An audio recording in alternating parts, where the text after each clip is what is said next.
உச்சி வெயில் மண்டையை பிளக்க உள்ளங்கால்களின் சூடு தெரியாமல் வெறும் கால்கள் பின்ன பின்ன வேகமாக இந்த பெண் எங்கே ஓடிக்கொண்டிருக்கிறாள். பள்ளிக்கு போக வேண்டிய வயதில் வீட்டில் இருந்தபடி இந்த பெண் குழந்தை பிஞ்சு கைகளால் என்ன செய்து கொண்டிருக்கிறது?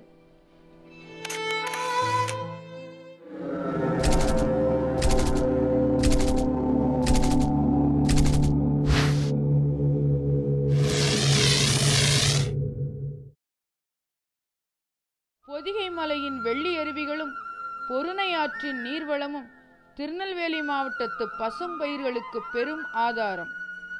இங்கு நன்சை நிலங்களுக்கும் புன்சை நிலங்களுக்கும் பஞ்சமில்லை. அதில் வஞ்சமின்றி உழைக்கும் ஆண்களுக்கும் பெண்களுக்கும் கூட குறைவில்லை. ஆனால் இந்த நிலங்கள் வெகு சிலருக்கே சொந்தம். இதில் பொருளாதார மேம்பாடு இல்லை என்பதோடு வாழ்வாதாரத்திற்கே வழி இல்லை என்பதால்தான் இங்கு வயிற்றுச்சோற்றுக்காக கைகள் தளர, முதுகும் இடுப்பும் வலிக்க, நலம் நலிவுற பீடி சுற்றும் பெண்கள் அதிகம் வாழ்கிறார்கள். பீடி புகைப்பது காச நோய்க்கு வழிவகுக்கும். புற்றுநோயையும் கூட வரவழைத்து உயிரை குடிக்கும். பீடி குடிப்பவர்களை காட்டிலும் அவர்கள் இழுத்து விடுகின்ற புகை அருகில் இருப்பவர்களை அதிகம் பாதிக்கும். அப்படியென்றால் பீடி சுற்றும் தொழிலில் ஈடுபட்டிருக்கும் லட்சக்கணக்கான பெண்களின் நிலைதான் என்ன? ஒரே இடத்தில் அமர்ந்து புகையிலை தூளை சுவாசித்து வயது பேதமின்றி பீடி சுற்றும் இந்த பெண்களை காச நோயும் புற்றுநோயும் தாக்காதா? அரசியல் சட்டப்பிரிவு 21 அளிக்கும் வாழ்வுரிமை என்பது மாசுபடாத சுற்றுச்சூழலுடன் வாழ்வதற்கான உரிமையும் கொண்டதுதான்.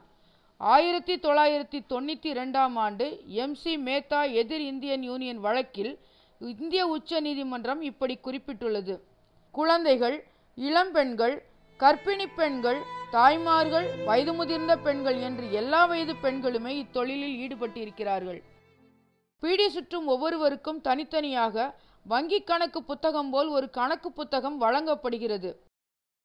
சிறுவயது முதலே வீட்டு வேலை செய்ய பெண் குழந்தைகளை பழக்க வேண்டும் என்ற எழுதப்படாத சட்டம் போல் இக்கிராமத்தில் பீடி சுற்றும் பயிற்சியும் கட்டாய கல்வி போல் நடைமுறையில் உள்ளது. படிச்சுட்டு அதுக்கு மேலே படிக்கல. ஏன்? அம்மா விடலையா? இப்போ இது 10ஆம் கிளாஸ் முடிச்சதுலேருந்து பீடி சுற்றுறீங்க. 1979ஆம் ஆண்டு வெளியிடப்பட்ட பெண்களுக்கு எதிரான ஐநாவின் கருத்துக்கள் பணியாற்றும் மகளிருக்கான நல வசதிகள், பாதுகாப்பு, தக்க பணிச்சூழலை வலியுறுத்தி கூறுகின்றன. பதிலற்ற கேள்விகளோடும் சூழ்நிலையின் யதார்த்தத்தை அதன் சுமையை விழுங்கியபடி இந்த பெண்களின் பீடி பயணம் இன்னும் எத்தனை தலைமுறைகளுக்கு?